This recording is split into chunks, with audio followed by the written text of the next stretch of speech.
Don't worry, this week I haven't got some sort of reoccurring gag like I did last week with the in hindsight style thing I did. You just get to be annoyed by my normal self. You know how the last two reviews have shared a similar theme? Both games I started thinking were pretty alright, but then the more I played them, the more I soured to them? Well, this week it's a bit of a flip scenario. If you saw the first impressions of this, then you'll know I had a bit of a bad, frustrating time with Titan Chaser. And I accidentally called it Titan Hunter because memory, who needs it? Am I right? I'm not right. I don't know where anything is. However, the longer I stuck with the game, the more I sort of warmed up to it. And I started to like what it was trying to do. It all sounds kinda dreadful on the surface. You drive around alone looking for monsters and you don't even get to fight the monsters or get killed by them. You just drive around and peacefully send them off. What a waste of time, I probably thought when I first looked. Again, I don't remember what I thought when I first looked at it. My memory is terrible. The next thing I knew, I was playing the game through to the end willingly, without forcing myself to do so for the sake of the review. But let's do this proper like. Titan Chaser follows a woman named something. I didn't quite learn what her name was. I'll call her Coco. Titan Chaser follows Coco, who has started a new night job as a Titan Chaser where she must redirect giant monsters away from a nearby population centre. She is armed only with a car, a spotlight and a set of instructions telling her exactly what to do. So she goes off and does the thing and then returns to her motel to sleep. Now that kind of makes the game sound boring as fuck, I know that. First impressions really let it down. I was a lot of driving, just a lot of just not knowing what the fuck I was doing. I was just sort of searching for the gameplay in the video game the first time I played it. In level 1 you're just trying to lure this dragon around using powerful blue lights. I didn't even complete that on the first impressions, did I? I sort of gave up. Okay.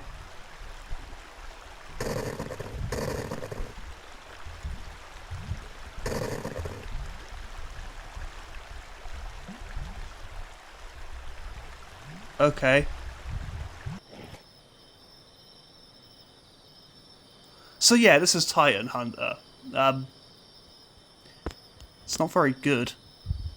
However, after night 2, where I had to find 2 massive rock monster things and scare them off by shining a tiny spotlight in their face, I found I was sort of getting into it.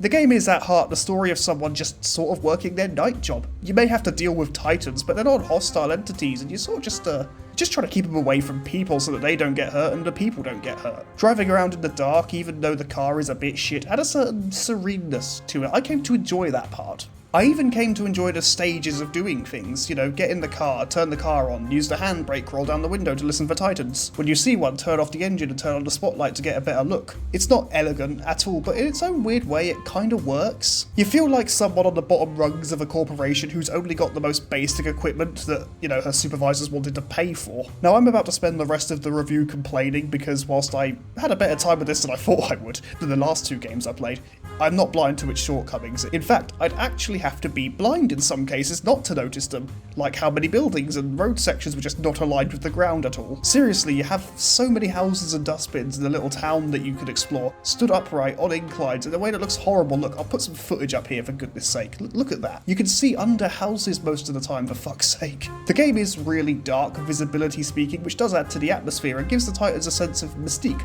but I also suspect that this was a deliberate choice so that the devs could hide some of the hide the fact that the map is a little bit of a mess. That's just my assumption, obviously. I get the sense that it is someone's first game, actually. That's how I feel playing this. This feels like someone's first attempt to make a video game. Something I've seen a lot of in my life are new games by inexperienced devs which have buildings that just misaligned from the floor. I mean, I'm seriously asking, is it that hard to get that bit right? Something else that annoys me are the controls. Firstly, until I adjusted the sensitivity of the camera, moving the camera, it gave me a headache. It was so slow and clunky and oh god, it made me feel a little bit sick. Even driving the car made me feel a bit nauseous. Then we have the fact that Coco herself moves really slow and awkwardly. Also, run, you know, the run command is bound to L3. You don't toggle, it's not a toggle effect though. You gotta press L3 and hold it to run. Why? That's bullshit. Next up, whilst I like the steps taken to do the things you've got to do, I feel like the game would have benefited from maybe streamlining it just at least having dedicated buttons for certain actions. As it stands, you have to slowly turn your head to look at everything and then press the action button.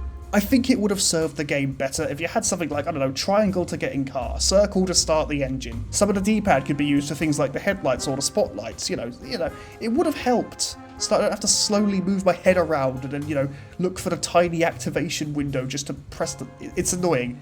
It's annoying, which is a shame because this could have been interesting. I get the sense that the game was going for immersion, but the irony is the more like real life the game tried to be, the less invested I felt. The fact that our character has no muscle memory at all and doesn't know how to drive her car, that's just annoying. Although, one of the immersion things I quite liked. You see, you don't have any waypoints or objective markers. There's just a little map in your car and you've got to use that to figure out where you're going, which, again, I liked it. I enjoy a game letting me feel clever, like I'm actually doing something. That's part of what played into me enjoying the whole work aspect of the whole thing. Although I did like it less after Coco made a wisecrack about the compass and the map, saying there's no waypoints because it's not a video game. I can imagine the game just trying to wink at me there. A note to remember, it's not a video game. Arrow points to the north and not towards my target. Fuck off, it's not clever. It hasn't been clever for years or possibly ever. Speaking of Coco, actually, her commentary was a pain. Tell, what a life. They have only one tune for all their facilities. Good one though. Still feels awesome to have water all day without schedule. It's better to save it though. This bathroom is about the size of my apartments in Bright City, and I would be locked there for a month now. I'd better keep this job. I don't need the lights while I'm gone.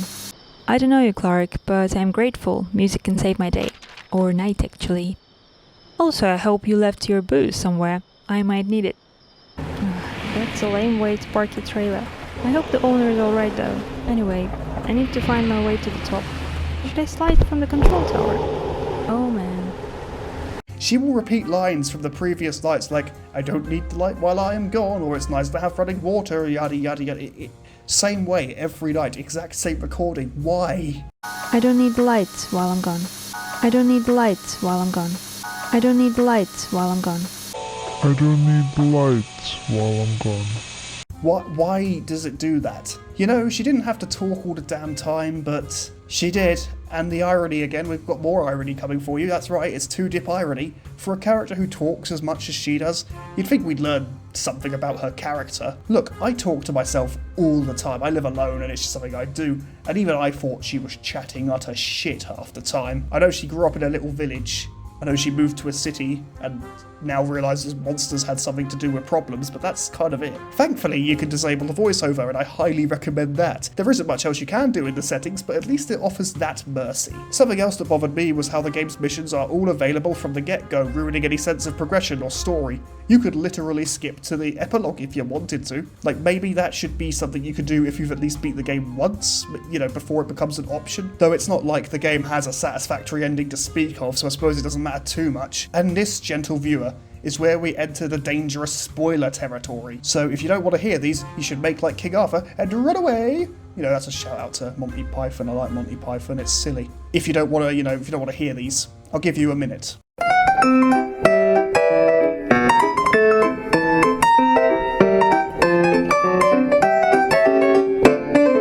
Right, gone? Perfect. Now the game's last monster is a kraken, and I want to take a quick aside here to mention that the kraken looked fucking cool. It was this giant beast just sitting there, waving its tentacles in the dark. Occasionally lightning flashes would reveal it, just for a second, and I'm like, oh, that's so cool. In order to get rid of the kraken, you need to turn on some alarms, and that should send it packing. However, it doesn't, and the kraken turns to attack you.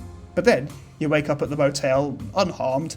Your car starts talking to you, and you pick from one of 4 endings by driving to a place where the ending happens. That's it. That's how this pitifully short adventure ends. I don't know why the car was talking to you. I don't know what happened there. That's just random as fuck. I should also mention the bonus mode where you walk around with a torch and look for pumpkins in a village, but you're more dedicated than I am if you could be asked to see that through. I didn't bother. I got 2 pumpkins and kind of gave up after that point. So we have a game that doesn't start well, one that doesn't really have any sense of pacing or narrative, no real explanation or context for the things that you're doing, and then it just sort of ends. It's disappointing, really. The game is very, very flawed, but I could see through those issues to what the game was trying to do, and I thought to myself, this could have been amazing. If we had more of a story going on, if our character was a bit more of a character, if Coco had a bit more character to her rather than just a crummy voiceover. Also, maybe if she had a more talented voice actor. Seriously, I've heard better voices on low-budget hentai dubs. If it had more of a competent voice actor, if it had maybe more than 4 acts, there's like 4 acts aside from the epilogue, and they're all so short and easily completed. In this game called Titan Chaser, there's just 4 monsters you face and you're done with it. If it had a bit more going on, it could have been really cool. I can see what this game could be. In my mind, I picture this longer experience with some tasks maybe spread over multiple nights when you've got more than one monster to face. Upgrades for your car so you can do a better job. More lore and backstory to build this world. As it stands, it's just a shallow walking and driving simulator with some big monsters that might as well not be there. Like I say, I can respect what the game was trying to do, what it's trying to be. It's not a terrible game, it's not deeply or overly fun, but it isn't truly awful. I see what it could be, and I think to myself, if they just pushed a little more, it could have been better than what it is. You know, it doesn't have to be amazing, but it could have been better than, well, this. In the end, I'm not annoyed or angry, I'm just feeling let down. Part of me loves the game. Again, I like just driving around in the dead of night. It's atmospheric and, you know, it's quite pleasant. The monsters are huge, and when you don't get a proper look at them because they're obscured by the darkness, and the few times you do, you think, ooh, that looks pretty cool. But then the rest of the game is just driving around a crummy car in an environment with misaligned goddamn road. How do you fuck up the roads? How did they not align? Fallout New Vegas looks better than this, and that game is a visual fucking mess. Yeah, so part of me loves the game, but the rest of me really can't ignore or forgive the barrage of issues plaguing it. If you're making a game, streamlining controls and mechanics is not a bad thing. You just got to look at a feature and ask, does this add anything to the experience? If yes, keep it, by all means. If not, you shouldn't really bother. I didn't mind manually starting the car. As I said, I didn't mind starting the car, switching on and off the headlights in the spotlight. I didn't mind doing all of those individual activities. But having my slow-ass character have to drag her head slowly around the car to look for tiny activation points just to get anything done was a complete pain. Titan Chaser is a game that doesn't quite stick the landing. It's got promise, but it doesn't really nail it. It has some strengths, but they're outnumbered by the weaknesses, and no single strength is strong enough to counter them. I said strength a lot there. Also, one last note, this is random as fuck, but I couldn't find a good segue to this one. I am convinced that the developer ran out of ideas when it came to the flying whale. It was just stupid. To go from dragon to giants to then just a random flying fucking whale. Why was there a random fucking whale? It just looked really daft. I was like, really? I mean, I expected it to have wings or some sort of cosmic look, but it was just a regular whale floating in the sky. That's my last moan. That's my last proper moan. As I said earlier, I'm not angry. I didn't have an amazing time, but I didn't have an awful time. That there was a certain level of enjoyment to be had. I really do wish there was more to this game, and maybe the studio will come around again in the future and bring us something new and amazing, something that takes the promise that Titan Chaser had and builds upon it. I'm hoping for it. That's what I'm holding out hope for that. Obviously, I don't know if that'll ever happen. We'll have to see what the future will bring us. You know, aside from death and misery and probably more COVID shit. Thanks for watching. Be sure to check out the other content available on the channel, and don't forget to hit that like button and subscribe for more content. You can also support the channel on Patreon from as little as £1 a month. Check out the link in the description. Thanks in advance, and we'll see you next time.